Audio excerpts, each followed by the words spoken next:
여러분 반갑습니다. 해커스 HSK 사급 전문가 오민경입니다. 여러분 12월 6일 총평 강의로 인사드린 지 얼마 안 됐는데요. 선생님이 다시 우리 2020년 하반기 총평 강의로 인사드립니다. 여러분 오늘 강의는요. 2021년 1월 시험을 보시는 학우님뿐만 아니라 2021년 HSK 사급 시험을 준비하고자 생각하는 우리 학우님들을 위해서 준비한 강의입니다. 자, 오늘은 선생님이 HSK 4급을 어떻게 하면 좀 효과적으로 공부할 수 있느냐, 내가 왜 HSK 4급을 자꾸만 떨어지지? 어떤 부분들이 잘못됐는지에 대한 근본적인 이야기를 좀 해드리고자 합니다. 세 가지를 간단하게 준비해 왔거든요. 선생님이랑 같이 공감을 하면서, 그리고 선생님이 강조해드린 어휘들이나 내용들에 대해서 우리 생각을 하면서 학습해 보도록 하겠습니다. 자, 여러분 첫 번째입니다. HSK 4급 준비하면서 여러분들은 가장 중요한 부분이 뭐라고 생각하십니까? 선생님 거의 50% 차지한다고 생각하는데요. 어휘입니다. 자, 근데 많은 분들이 어휘를 알파벳 순서대로 그냥 무턱대고 마구 암기하는 경우들이 참 많이 있죠. 그래서 실패하는 경우들이 참 많이 있습니다. 여러분 HSK 4급 어휘 굉장히 중요합니다. 그리고 시험에는요, 반복적으로 출제되는 어휘가 있습니다. 선생님은 지금 동사, 그리고 명사, 형용사, 품사 위주로 시험에 제일 많이 나오는 출제되는 어휘들을 좀 가지고 왔습니다. 하지만 여러분, 이 어휘를 외워라가 아니라 이 어휘를 공부하는 방법에 관한 이야기를 좀 해드리고자 합니다. 그럼 선생님은 학생들한테 이렇게 설명을 합니다. 4급에 자주 나오는 어휘가 있어. 그런데 이런 어휘들은 반드시 뭐로 암기해야 된다? 통문장으로 암기를 시키도록 합니다. 통문장? 그럼 제가 스스로 작문해야 되는 부분입니까? 아니요. 선생님이 드립니다. 자, 그럼 선생님이 작문한 걸까요? 아니요. 선생님이 작문한 것이 아니라 모든 기출 예문을 여러분들에게 드립니다. 자, 그럼 여러분 기출 우리가 통문장으로 외웠습니다. 그럼 어디에 나올까요? 듣기, 독해, 쓰기는 당연히 100% 나오겠죠. 그래서 앞으로 여러분 어휘 공부하실 때는요, 단어만 1시간에 2시간 정도 매일 이런 식으로 외우시면 안 돼요. 어떻게 하셔야 될까요? 단어를 외우되 통문장으로 반드시 외워보셨으면 좋겠습니다. 스스로 작문하는 예문도 좋고요. 스스로 작문해서 이 예문이 맞는지 선생님한테 꼭 반드시 확인 받으셨으면 좋겠고요. 그리고 교재에 있는 예문도 괜찮고요. 아니면 오샘의 부교재나 자료에 있는 어휘들 꼭 외우고 가셨으면 좋겠습니다. 자, 그리고 선생님은 특히 동사편에서는 여러분들에게 이렇게 합니다. 시험에는 무조건 나오는 이름조 동사가 있고, 그리고 시험에는 여러분 수준이 4급이 안 되는데 4급에 듣는 학생들이 굉장히 많이 있습니다. 그런 어휘 수준이 안 되는데 4급 어휘를 계속 외우면 안 된다는 거죠. 그러면 반드시 어떻게 공부하셔야 될까요? 하, 중, 상으로 공부하시면 좋습니다. 그래서 4급에는 난이도 하에 반드시 외워주셔야 되는, 난이도 중에, 난이도 상에 해당하는 어휘들이 있습니다. 이런 식으로 여러분께서 외우시면 수준도 점점 향상이 될 수 있고, 그리고 이렇게 공부를 하시면 문제를 정확하게 풀 수 있기 때문에 훨씬 더 효과적입니다. 그래서 4급의 어휘의 중요성 한 번 더 강조해 드리고 싶지만, 무턱대고 어휘를 외우기보다는 통문장으로, 그리고 이름절 어휘, 그리고 하, 중, 상에 해당하는 어휘들로 외워보시면 참 좋을 것 같습니다. 요렇게 좀 접근해 주셨으면 좋겠어요. 그래서 4급 시험에는요, 무조건 나오는 이름조 동사가 있는데 선생님은 지금 하반기에 출제된 어휘를 가지고 왔습니다. 자, 그럼 접근해 볼게요. 여러분 일단은 이름절에서는요, 선생님이 항상 강조해드리는 앞에 손수변이 있는 손과 관련된 어휘들이 무조건 나옵니다. 지금 여러분 이거 보이시죠? 자, 그러면 외워볼게요. 닦다, 차, 뭔가를 안고 있어요. 빠오, 이런 것들요. 그 다음에 버리다, 릉, 밀다, 토이, 이런 어휘가 나왔습니다. 여러분 토이 이거만 외우시면 돼요, 안 돼요? 절대로 안 돼요. 한 사람이 차를 한 대 밀고 있었어요.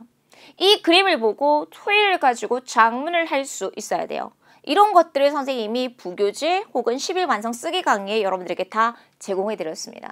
그래서 이런 이름절 동사들을 암기할 때 단어의 의미만 암기하기보다는 실제 시험에 나왔던 통문장으로 공부해라. 이게 첫 번째 가장 중요한 비법이 될 수 있을 것입니다. 자, 그 다음에는 여러분, 자, 이런 어휘들 모르면 안 됩니다.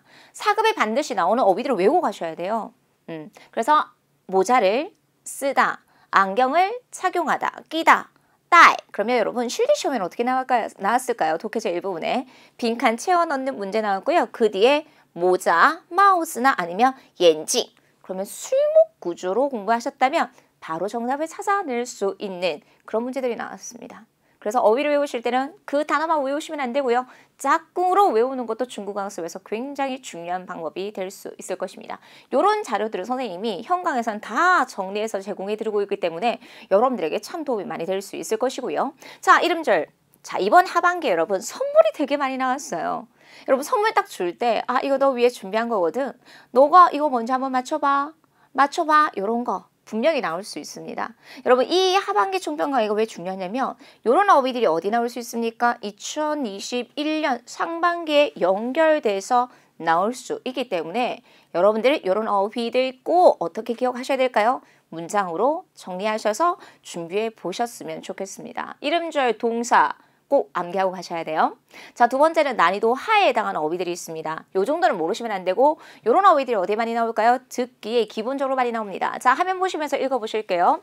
우리 신청하다, 이름을 올리는 거니까 신청하다. 빠오밍, 수리하다, 시우리, 당연히 쓰기 제2 부분에 나온 바 있고요. 담배를 피다, 초이엔, 이 정도는 난이도 하입니다. 모르시면 안 되고요. 보호하다, 바오후, 주의하십시오. 바오후는 여러분들이 동사로만 아는데 실제 시험에는 명사로서 보호로도 시험에 나왔습니다. 여러분, 선생님이 두 번째에서 강조해드리겠지만 여러분들이 알고 있는 품사 외에 다른 품사로도 출제될 수 있는 가능성이 굉장히 높습니다. 이런 어휘들 한 번 더 점검하고 가셔야 되겠습니다. 당연합니다. 그 뒤에 출생, 요 정도는 아죠. 쌤, 출생은 알죠? 알죠. 출생은 알아요. 그런데 2020년 주의해야 될 건 이 출생이 동사로가 나오지 않고 명사로 출제되었다는 것입니다. 그래서 여러분들이 문제를 풀 때 그 품사만 생각하시면 안 돼요. 어순배열 하실 때 이 문제에서는 이 어휘가 어느 자리에 들어가서 어떤 역할을 할 수 있는지에 대해서 고민을 해 주실 수 있어야 돼요. 이런 거는 100% 연습이고 훈련을 통해서 만들어져 가는 겁니다. 그래서 여러분들이 다양한 기출문제를 푸는 것이 굉장히 좋은 연습이자 훈련이 될 수 있을 것입니다. 그래서 기타 다른 품사로도 나올 수 있는 가능성을 꼭 기억해 주실 수 있어야 되겠고요. 자, 그 다음에 포기하다 모르시면 안 돼요. 放弃. 선생님이 이 단어를 어느 정도까지 강조하냐면요. 放弃 모르면 사급 공부한 거 아닙니다 라고 할 만큼 많이 강조해드려요. 자, 그럼 여러분 지금 반복적으로 출제되는 어휘가 있다고 하는데 진짜 여러분 이렇게 공부 안 하셨죠? 무조건 나오는 이름절. 시험 보러 가시기 전에 이름절 무조건 외우고 가셔야 돼요. 난이도 하. 시험 보시기 전에 이미 다 정리하셨을 거예요. 난이도 중. 들어가 볼까요, 여러분? 자, 이번에 2020년 하반기에 정말 많이 나왔던 어휘들입니다. 자, 저는 이 어휘는 문제를 풀 때 이럽니다. 이 어휘 세 개는요. 다른 문제를 꼬아 놓을 수가 없어요. 그냥 주술목의 문제예요. 그래서 어휘만 알면 충분히 풀 수 있는 문제라고 학생들한테 강조합니다. 자, 符合 부합하다예요. 그럼 뭐에 부합할까요, 여러분? 요거에 符合要求.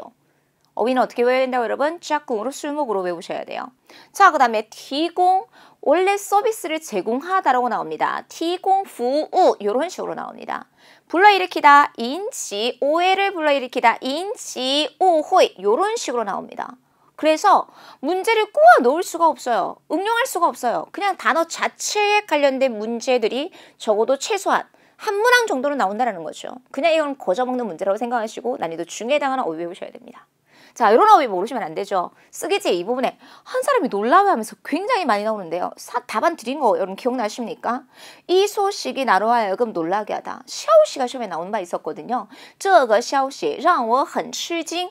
그래서 어떤 단어가 나왔을 때 무조건 100% 사용해야 될 문형과 예문이 있습니다. 그래서 반드시 통문장, 해커스 교재나 오쌤이 드리는 그런 예문들을 기억하셨다가 쓰기 제 1부분과 2부분에 활용해 주실 수 있어야 되겠습니다. 어휘는 어떻게 외워주셔야 된다고요? 특히 동사는요. 이름제 동사, 난이도 하중, 자, 그 다음에 난이도 상에 해당한 어휘들입니다. 여러분 시험 보러 가시기 전에 여기에 있는 어휘들은 싸그리 다 외우고 가십시오. 자, 들어갈게요. 증명하다, 증명. 선생님 조금 이따가 설명해드리겠지만 여러분 증명 모르는 분들 굉장히 많으세요. 근데 꼭 1년에 한 번씩은 나오는 것 같아요. 증명하다입니다. 그런데 웬걸 2020년 상반기에는 여러분 증명서라는 명사로도 나왔습니다. 여러분 명사에 관련된 문제가 한 번도 나온 적이 없는데 여러분 문제 풀어보셨을 문제 풀 수 있었을 것 같아요? 못해요. 왜? 여러분들 머릿속에는 긴 목적으로 가질 수 있는 동사로만 이미지화되어 있기 때문에. 그래서 문제를 풀 때는 이 문제에서는 여기에서는 지금 명사가 필요해. 동사가 필요해. 이런 품사를 파악해 주셔야지만 문제를 효과적으로 풀어보실 수 있을 것입니다. 여러분 쌤이 난이도 지금 상에 해당하는 어휘들은 전부 다 긴 목적으로 가질 수 있는 동사를 가지고 있습니다.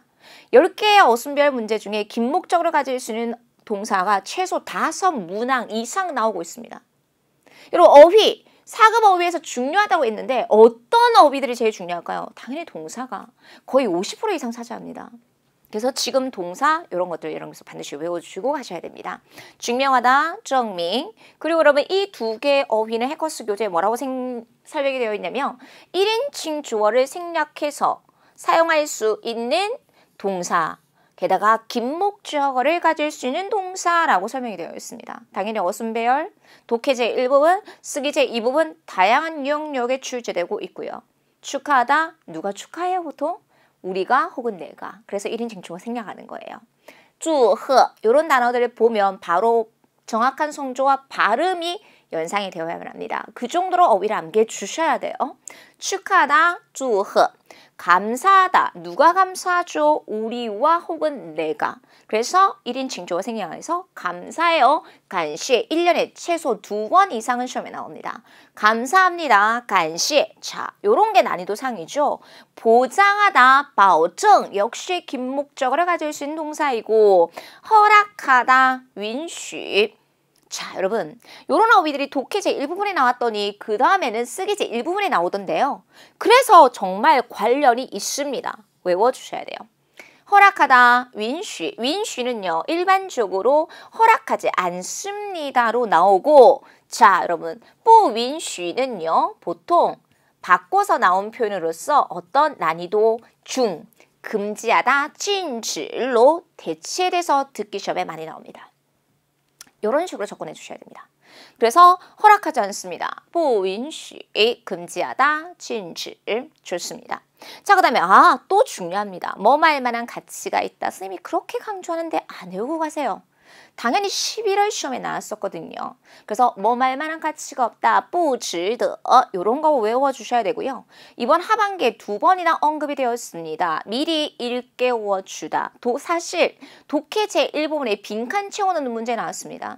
선생님 여러분 매달 시험을 보면서 분석하는 것은 독해제 1부분에 나오면 기가 막히게 쓰기제 1부분에 이 부분에 나오더라고요. 쓰기제 1부분에 나오면 기가 막히게 이 부분에 나오는데 여러분들은 총평 강의를 그냥 요런 게 나왔구나 라고 생각하시고 그냥 지나가 버려요. 안 돼요. 반드시 요런 어휘들이 또 나올 수 있기 때문에 출제된 어휘는 외우고 가셔야 돼요. 그래서 미리 일깨워주다, 提醒 요런 어휘들을 반드시 외워주실 수 있어야 되겠습니다. 그래서 여러분 사급 어휘 굉장히 중요하지만 여러분들 수준에 따라서 이름절 어휘 무조건 외우고 가시고요. 공부를 하실 때 난이도를 점점점 높여가시면서 하, 중, 상으로 외워주시면 좋을 것 같습니다. 쌤, 어떻게 하중상인지 뭘 보고 알 수 있습니까? 자, 여러분 알 수 있는 방법 하나 알려드릴게요. 해커스 교재를 보시면요. 먼저 우리 교재에 보시면 쓰기 파트에 품사가 나와 있어요. 그래서 품사에 있는 어휘가 난이도 하. 쌤 그런 거였어요? 네. 우리 쓰기 파트에 있는 품사에 나와 있는 어휘가 난이도 하예요. 그래서 먼저 거기에 나와 있는 어휘들을 외우세요. 자, 그 다음에 독해제 1부분에 가면 시험에 무조건 나오는 동사, 명사, 형용사가 있어요. 그게 난이도 중과 상을 포함하고 있습니다. 오케이? 이런 식으로 공부하셔야 돼요. 자, 그 다음에 제일 마지막에 선생님이 모든 총평 강의에서 강조해 드리는데 쌤이 통문장 외우라 그랬잖아요. 믿을 수 있는 예문을 제시해 드리는 부분이 어디냐면 우리 쓰기 합격 비책. 정말 이 합격 비책은요. 적중률 100%라고 생각하시면 돼요. 합격 비책 1번부터 13번. 여러분 지금 우리 하반기 총평을 그냥 들으시는 분들은 해커스 교재 있으신 분들은 교재 펼쳐놓고 공부를 좀 해보셨으면 좋겠어요.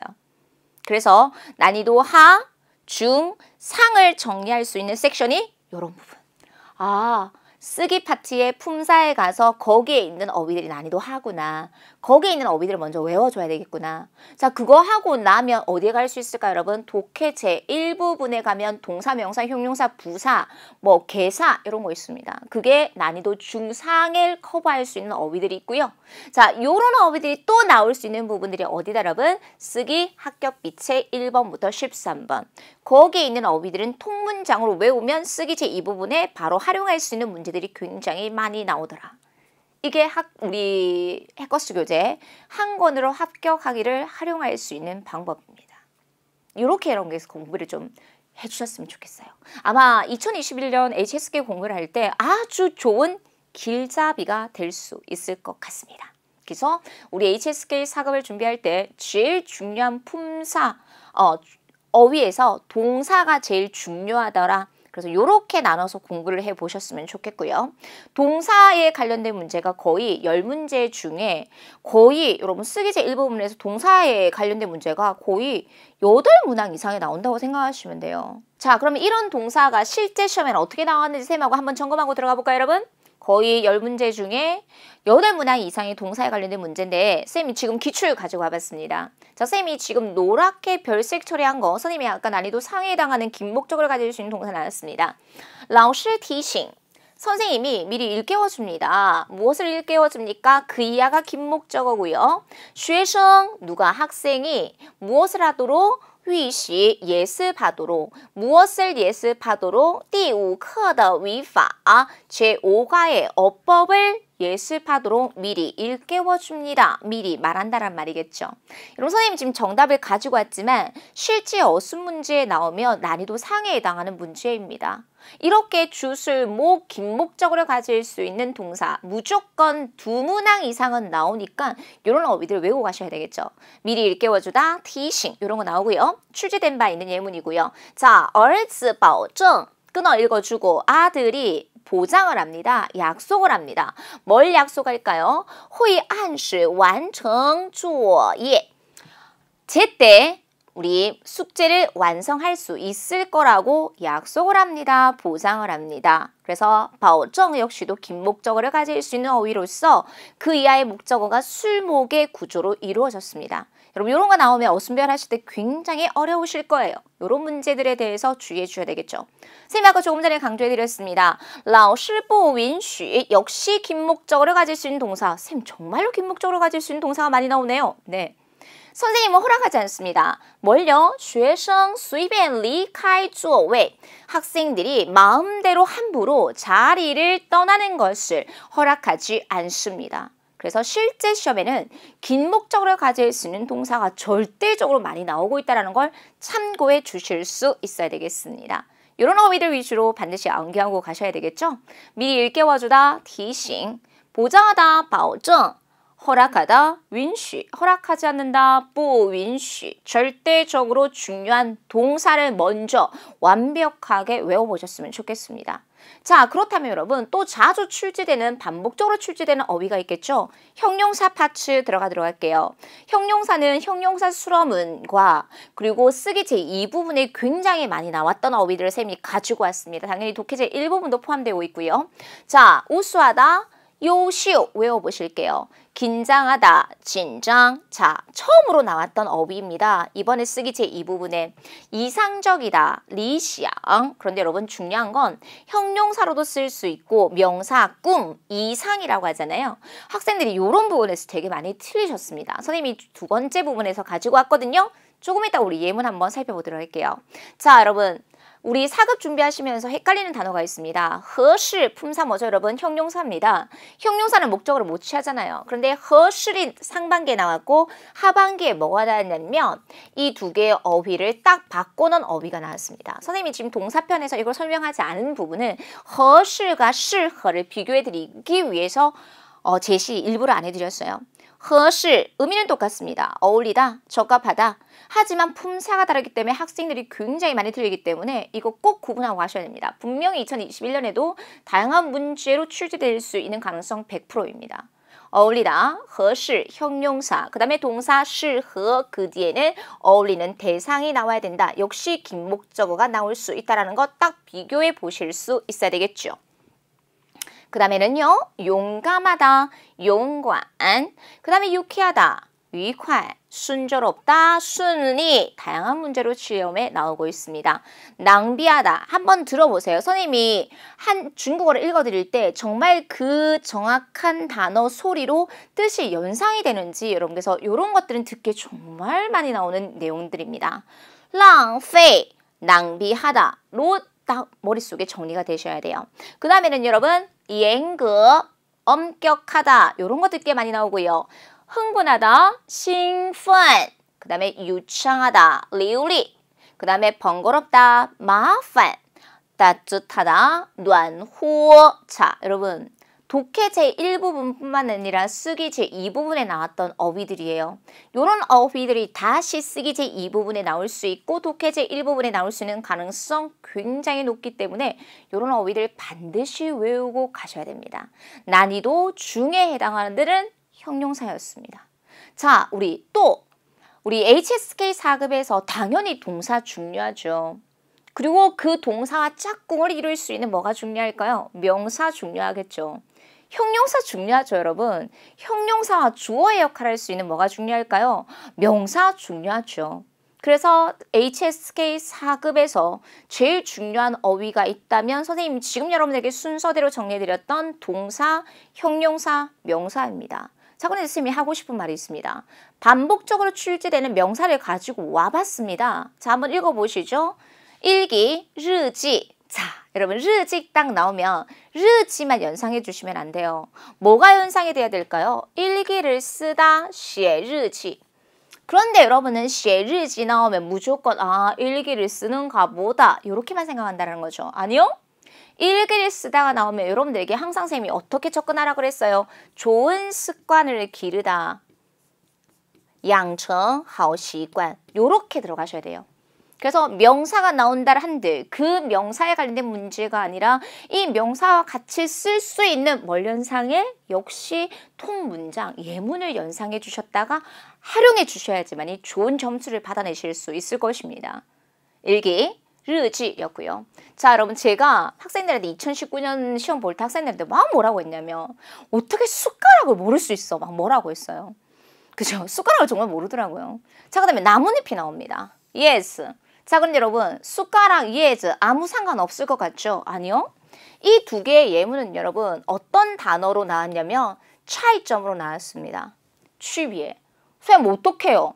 여러분 이건 과거에 두 개의 숟가락이 나왔었고 두 개의 나뭇잎이 나왔었어요.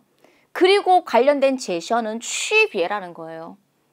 그래서 선생님은 감히 여러분들에게 어떤 단어가 나오면 어떤 단어와 연관이 돼서 출제가 되었는지 출제자의 포인트를 여러분들에게 분석해 드릴 수 있어요. 그 이유는 수년간 지금 내년이면 8년째네요. 8년째 시험을 보고 있기 때문입니다. 여러분은 단순히 샤오즈 숟가락, 예스 나뭇잎 이런 거 외우겠죠. 그런데 선생님은 예스가 나왔네? 그러면 취비에가 나올 수 있는 가능성 있어. 여러분 나왔어요. 어순배열 할 때. 취비에. 그래서 이런 관련된 어휘들과 같이 공부를 해주셔야 돼요. 자, 조금 있다가 여러분들은 그냥 넘어갈 수 있는 독해제 1번에 나왔던 지우개가 있었어요. 시앙비가 나왔어요. 쌤 생각에는 시앙비 지우개도 쓰기제 2부분에 나올 수 있어요. 어떻게요? 조금 이따 알려드리도록 할게요. 이런 것들이에요. 그래서 단어는 단어만 외우시면 안 돼요. 표면적으로 보면 안 되고 이 단어가 왜 출제가 되었고 어떻게 출제가 될 것이고 향후 그러면 어떤 예문으로 내가 외워야 될지를 여러분께서 고민해 주시고 선생님이 드리는 예문들을 활용해 주실 수 있어야 돼요. 자, 그 다음에 여러분 동전이 나옵니다. 링첸. 여러분 링첸은요. 역시 동사와 명사에 관련된 동전을 모으고 있었어요. 그래서 내가 동전을 모으기 시작했다. 남동생이 동전을 모으기 시작했다. 띠디 마 링첸 춘치라일러. 쌤 이름처럼 외우라고 그랬죠. 링첸이 나왔지만 과연 링첸에 관련된 문제가 아니라 이런 어휘들과 다시 매칭해서 문제가 출제될 수 있다는 거예요. 쌤 이런 부분들을 여러분들에게 강조해 드리고 싶은 거예요. 자, 그 다음에 신칭. 선생님 여러분에게 이런 좋은 강의를 제공해 줄 수 있어서 너무 기분이 좋아요. 그러면 주술로 신칭很好 이렇게 외워주셔야 돼요. 아니면 신칭 위콰이 아까 배웠던 형용사로 외우시더가요. 만 나왔습니다, 여러분. 웨이더. 그럼 만 나오면 여러분 무조건 뭐 나올까요? 웨이더 부초.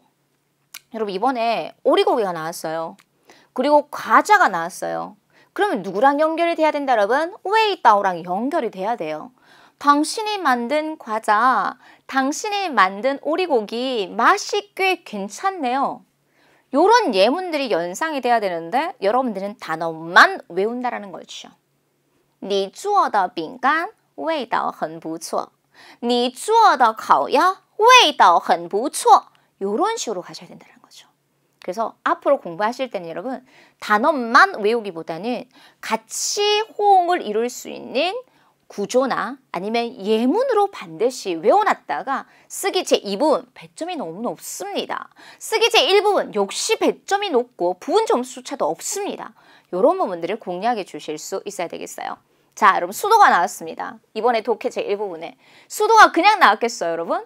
어디에서? 역시 쓰기 제1부분과 2부분과 독해 파트에서 착륙하다가 이미 나왔습니다. 아, 선생님 그렇군요.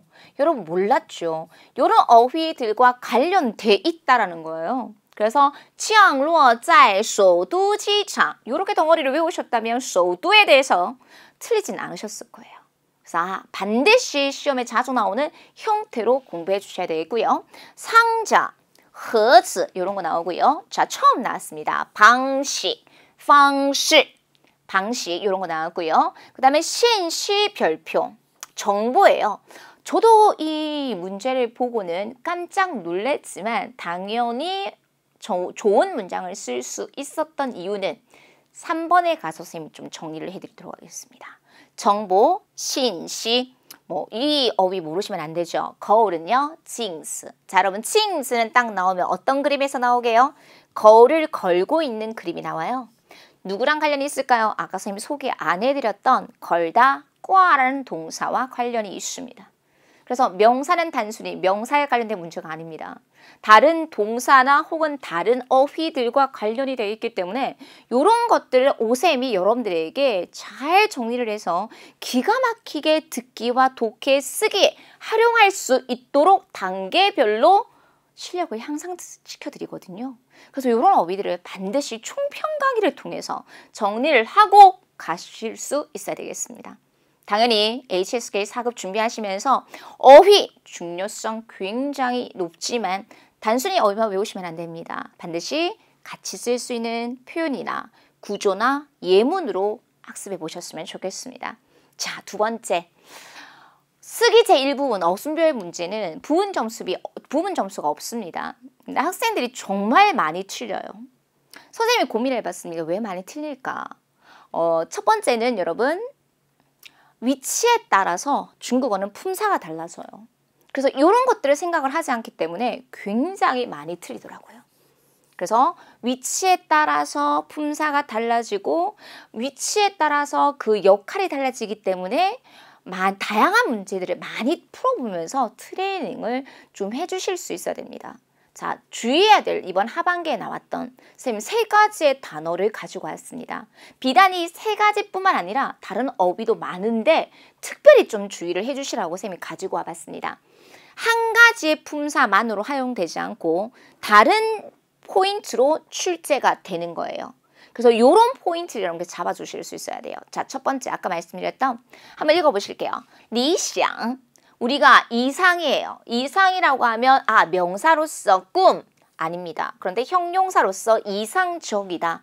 그럼 지금 2020년에 명사가 나왔으니까 이번 하반기 명사가 나왔으니까 분명히 어순배열 문제에 형용사의 품사로도 출제가 될 수 있는 가능성 있다 없다? 있습니다. 자, 그럼 들어가도록 할게요. 선생님 2가지의 예문을 가지고 왔습니다. 처음 나왔습니다. 자, 여러분 선생님이 학생들한테 직업군을 무조건 외우라고 합니다. 의사가 됐든 변호사가 됐든 경찰이 됐든 이런 거 기자가 됐든 이걸 무조건 외우도록 시키거든요. 근데 직업군이 나오면 저는 학생들한테 트레이닝 시키는 게 뭐가가 되다. 그래서 정웨이를 무조건 외우도록 시켰습니다. 이게 1차적인 뭐가 되다. 成为医生, 成为导游, 成为记者, 成为警察 이걸 외우도록 시켰습니다.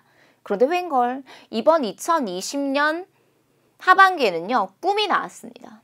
어떤 아이가 의사 놀이를 하고 리샹이 나왔어요. 그럼 바뀌지 않는 것. 그 현장에서 이런 거에서 팍팍 응용해 주셔야 되는 게 나의 꿈은 의사가 되는 거야. 이런 걸 응용해 주실 수 있어야 되는데 안 된다라는 거죠. 안 되더라고요. 그래서 나의 꿈은 我的理想是 그 이하가 술목의 구조로서 목적어. 成为一名医生 한 명의 의사가 되는 거야. 그래서 선생님은 50% 맞췄어요. 그럼 그 뒤에 똑같은 것이 안 나온다 하더라도 이런 거 해서 기본 베이스를 가지고 응용이라는 걸 좀 해주실 수 있어야 돼요.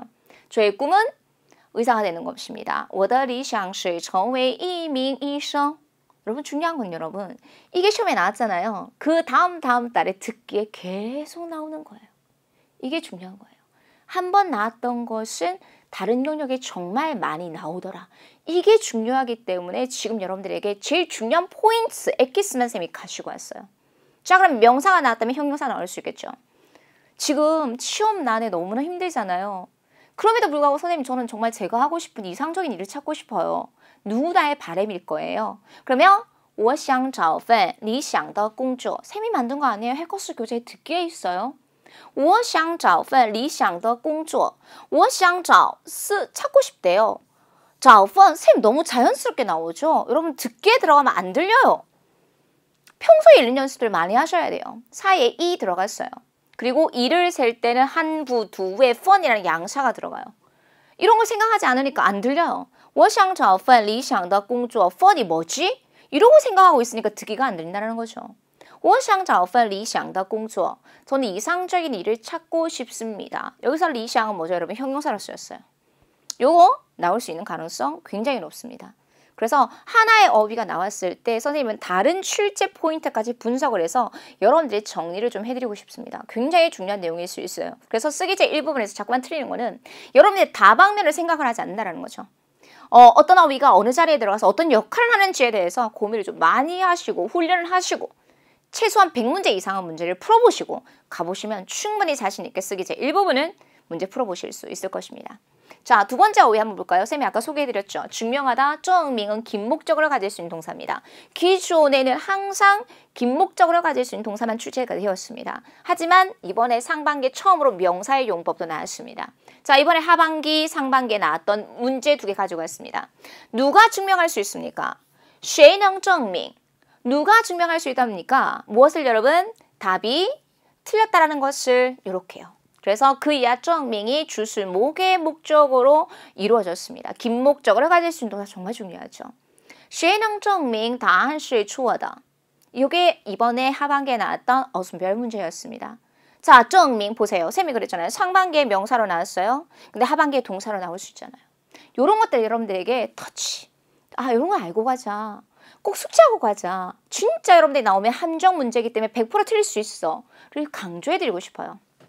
자, 그 다음에 我校去 첫 번째 수로 제가 가서요. 인쇄를 할 겁니다. 다인 무엇을요? 2份 여러분 펀 뒤에는 무조건 뭐가 나와야 돼요? 명사가 나오죠. 그래서 여기서는 동사가 아니라 명사라는 거예요. 문제를 풀 때 그거 하나만 생각하시면 안 되고 이 어휘는 여기서 어떤 역할을 했지를 고민해 주셔야 된다는 거죠. 내가 오후에 가서 두부의 증명서를 인쇄합니다. 그래서 증명 여기서는 수 정도가 생략됐고 여기서는 명사로 쓰였다는 것을 알고 하셔야 됩니다. 리샹 나올 수 있고요. 증명 나왔고요. 자, 그 다음에 주일이 자 별표.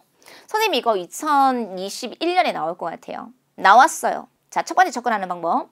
여러분 이번에 독해제 일부분에 킬로미터가 나왔어요. 꽁리가 나왔습니다. 여러분 꽁리가 나왔을 때 주일이는 무조건 이렇게 써요. A는 B로부터 이 주일이는 누구 대신에 쓸 수 있다? 리 대신에 쓸 수 있는 거예요. A는 B에서 수로는요. 요, 그 다음에 목적어는요. 꽁리. 이게 딱 고정되어 있는 문형이에요. 2018년과 2019년에 20회 이상 시험에 나왔는데 학생들이 몰라. 이번 2020년에는 안 나왔거든. 그런데 독해제 일부분에 꽁리가 나왔어. 그럼 여러분 2020년에 정말 많이 나올 거예요.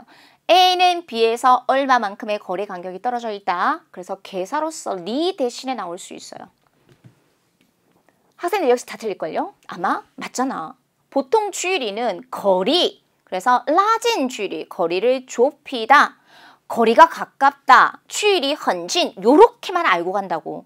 그런데 꽁리가 나왔을 때는 A는 B에서 얼마만큼의 거리 간격이 떨어져 있다. 이거 모르시고 가셨을 거예요. 알고 가셔야 돼요. 2021년에. 그래서 우리는 현재 我们现在 주유소로부터 距离 지하 요짠 끊어읽기 확실하게 하시고요. 아직도 10km가 떨어져 있습니다. 还有10公里 이렇게 들어가실 수 있어야 되겠습니다. 아, 距离가 계사로도 쓸 수 있고 그 다음에는 뭐로도 쓸 수 있다 여러분? 명사로도 쓸 수 있구나. 이번에 출제되어 있는 우리 요이賓관, 쌤이 천진에서 유학을 했는데요. 요이賓관은 거의 90년 이상의 역사를 가지고 있는 아주 오래된 호텔이에요. 호텔 이름이에요. 뭐 신라호텔처럼 롯데호처럼 호텔 이름이야. 이런 거에 대해서 신경 안 써도 된다는 거지. 요이賓관, 이 요이賓관이 어디에서 요이賓관에서 기차 우리 공항까지의 거리가 여기까지가 주어예요. 앞에 있는 성분은 주어를 꾸며주는 관용어로 쓰였어요. 그래서 우리 요이賓관에서 공항까지의 거리가 아주 가깝습니다. 형용사 수로문. 여러분 추일이 똑같이 나왔잖아요. 여러분 분명히 이걸 명사로 생각할 수 있다면 문제 못 풀 거예요. 이거 두 개 비교하셔야 되고 분명히 2021년에 A는 B에서부터 얼마만큼의 거리 간격이 떨어져 있다. 나올 수 있는 가능성 굉장히 높으니까 꼭 정리해주고 가셔야 됩니다. 아, 쌤. 제가 쓰기 제2부분에서 안 됐던 이유가 이런 거구나. 맞아요. 그래서 위치에 따른 품사의 변화. 이건 중국어 학습에서 굉장히 중요합니다. 앞으로도 이런 연습들을 하고 쓰기 제1부분과 다른 영역에 활용해 보셨으면 좋겠어요. 쌤이 정말 오늘 에키스만 가지고 왔죠. 자, 마지막 세 번째. 자, 여러분 이 세 번째는요. 선생님이 수년간 시험을 보니까 이런 패턴이더라고. 이거는 쌤이 7년 이상 지금 8년째 시험을 보고 있으니까 정리해낸 거예요. 여러분 독해 제1부분에 우리 빈칸 채워넣는 문제가 10개가 나와요. 쓰기 제1부분에 어순 배열 문제가 10개가 나와요. 그리고 쓰기 제2부분에 작문 문제가 5개가 나오는데 이 세 영역은 로테이션 되더라고요. 독해에 나오면 쓰기 제1부분과 2부분에 나오고 2부분에 나오면 독해에 나오고 쓰기 제1부분에 나오면 또 다른 영역에 나오고. 선생님 진짜요? 네. 그래서 쌤이 총평 강의할 때 독해 제1부분의 어휘는 무조건 외우고 가셔야 돼요. 쓰기 제2부분의 어휘도 그리고 쓰기 제1부분의 어휘도 외우고 가셔야 되는 이유가 여기 있어요. 저 쌤이 아까 이런 얘기를 했죠. 자, 여러분들은 이런 걸 생각을 안 하고 가지만 자, 선생님이 한 번은 여러분 이번에 하반기에 선물을 들고 있는 그림이 몇 번이나 나왔어요. 선물이 들고 있는 그림이 나왔는데 한 번도 나오지 않았던 단어가 나왔어요. 받아들이다, 接受, 이런 단어가 나왔어요.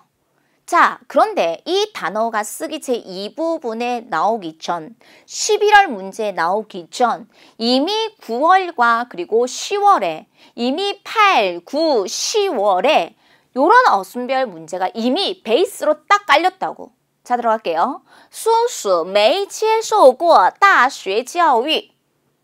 3초는요. 대학 교육을 받아본 적이 없습니다. 그래서 이 接受过가 처음으로 어순별 문제에 나왔어요. 그 다음 달에 请你接受我的邀请. 당신이 우리의 초대를 좀 받아들여 주세요. 이게 나왔어요. 자, 여러분 이런 어순 문제를 선생님 총평 강의를 통해서 정리하고 갔다고 칩시다. 그럼 11번에 아무리 처음 나온 그림이라 하더라도 아, 쌤이 请你接受我的邀请이라고 했어. 이 어순 배열 문제에서 뭐만 바꿔주면 되죠, 여러분? 우리의 선물을 뭐만 바꿔주면 돼요? 礼物. 진짜네? 请你接受我们的礼物. 그러면 쓰기 제2부분에 쓸 수 있어요? 없어요? 쓸 수 있죠. 여러분 대박이지 않아요? 이런 규칙을 찾아내야 돼요. 너무너무 중요한 내용이에요. 자, 쌤이 여태껏 선물을 받아본 적이 없다고 치자.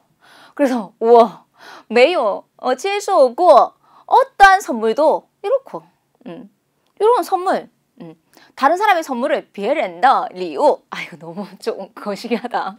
그죠? 그래서 만약에 나는 여태껏 다른 사람의 선물을 받아본 적 없어. 왜 안 돼? 되지. 요런 두 개.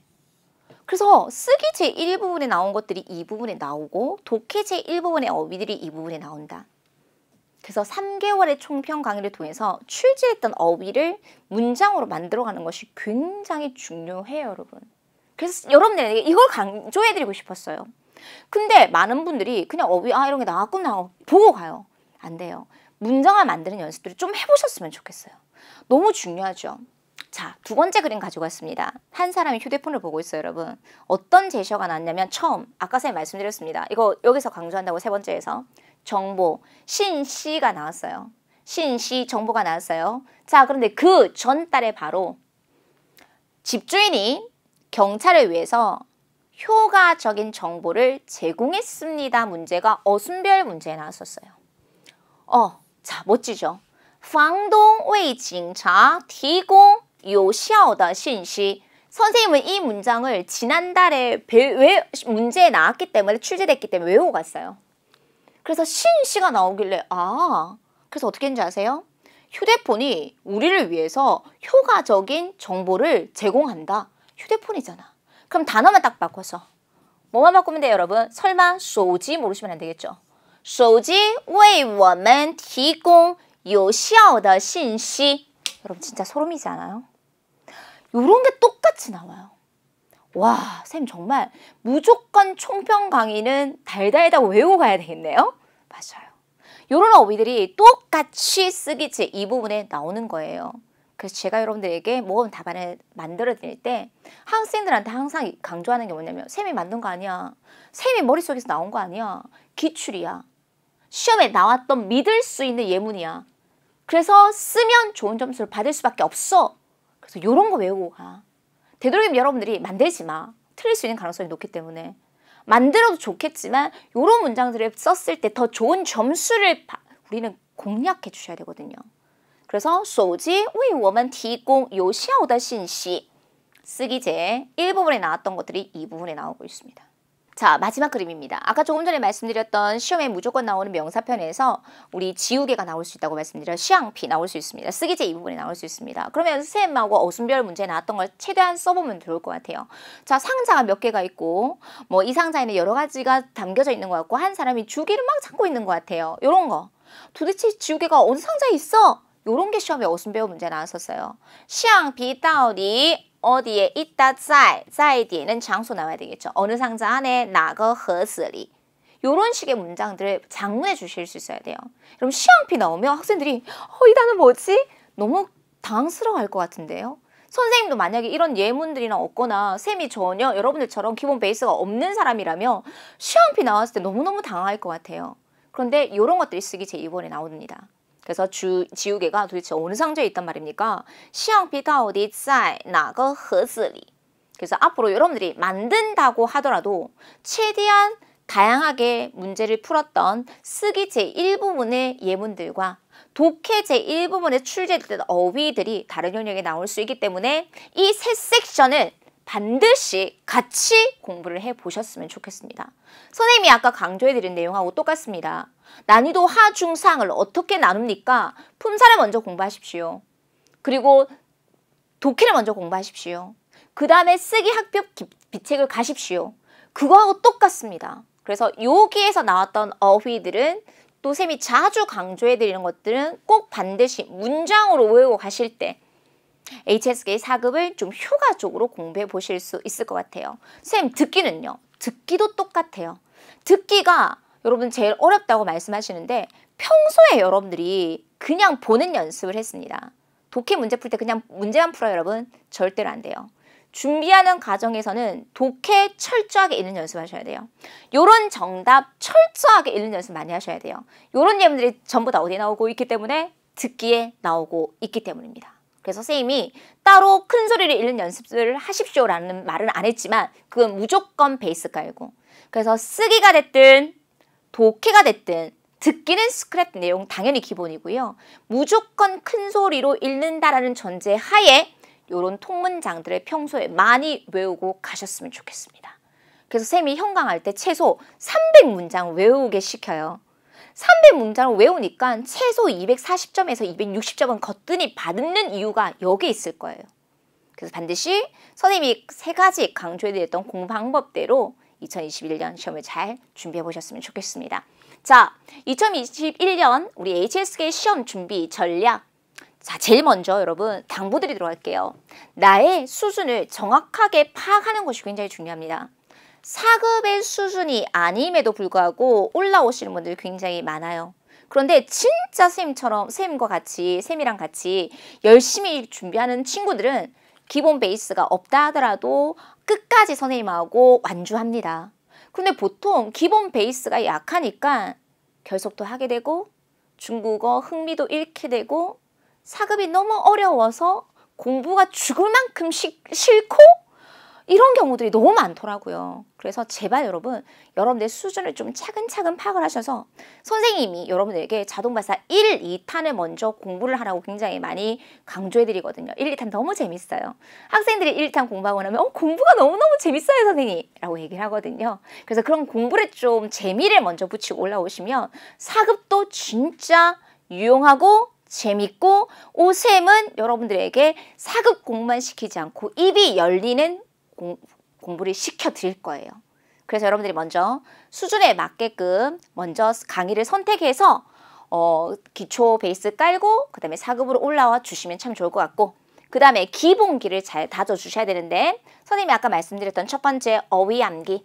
어휘는 어떻게 공부해라? 품사 그리고 독해 그 다음에 쓰기 이런 식으로 공부해 주시면 좋겠고 합격 비책 1번부터 13번을 하다 보면 구조가 익혀질 거예요. 그래서 구조 익혀주시고 그 다음에 마지막 3번째는 독해와 듣기를 가서 다양한 문제를 풀면 또 우리가 학습했던 어휘들이 또 반복이 되기 때문에 계속 반복적으로 어휘가 외워질 것입니다. 자, 그럼 여기서 선생님이 하고 싶은 말이 있어요. 어휘는 한 번 외웠다고 해서 외워지지 않아요. 그리고 모든 어휘를 다 지금 딱 품사부터 막 외우려고 하지 마세요, 여러분. 아, 오늘 이거 배웠어. 그러면 선생님이 강의를 할 때 강조해 드리는 어휘가 있잖아요. 이름절 동사는 무조건 외워야 돼. 그럼 오늘은 그것만 외워. 그리고 다른 것들은 눈팅해. 그 대신 무조건 이런 연습을 하고 그 다음에 또 독해 가면 그 어휘가 또 나와요. 아, 이제 그때 가면 이제 한자 바로바로 보고 이런 연습 하시면 돼요. 그리고 독해 어휘들을 모두 다 쓸 필요는 없어요, 여러분. 그렇기 때문에 어휘의 부담감은 좀 많이 내려놓고 계속 강의를 반복적으로 듣는 것이 중요해요. 그러다 보면 한 달이 지나고 40일이 지나면 어느샌가 단어가 외워져 있다? 이런 것들을 경험해 보셨으면 좋겠습니다. 그래서 우리 어휘 먼저 암기하고 그 다음에 중국어의 구조 익히고 쌤이 아까 얘기했던 어느 자리에 들어가서 어떤 역할을 하는지를 잘 파악을 하고 그 다음에 다양한 문제 풀고 그리고 해커스 우리 중국어에서 제공해드리는 오쌤이 만든 적중 예상 강의 너무 좋아요. 그리고 총평 강의는 선생님, 학생들 뿐만 아니라 다른 지방에 있는 친구들도 또 학원 나오기 힘드신 직장인들도 총평 강의 들으시면서 공부 정말 많이 하시더라고요. 그걸 위해서 선생님이 정말 분석을 많이 하고 여러분들에게 좀 더 알찬 강의를 만들기 위해서 진짜 고민을 많이 하거든요. 그래서 이 총평 강의 반드시 듣고 가보셨으면 좋겠습니다. 오셈 바람은 딱 하나 있습니다. 여러분들이 해커스에서 단기간에 HSK 4급을 합격해서 여러분들이 원하는 일들을 마음껏 하실 수 있었으면 좋겠습니다. 선생님이 그러기 위해서 선생님도 최선의 노력을 다할 것이고요. 여러분들 강의 들으시면서 정말 단기간에 합격할 수 있고 좋은 점수로 합격할 수 있도록 준비해 보시기 바랍니다. 오늘 강의 여기까지 마무리하겠습니다. 수고하셨습니다.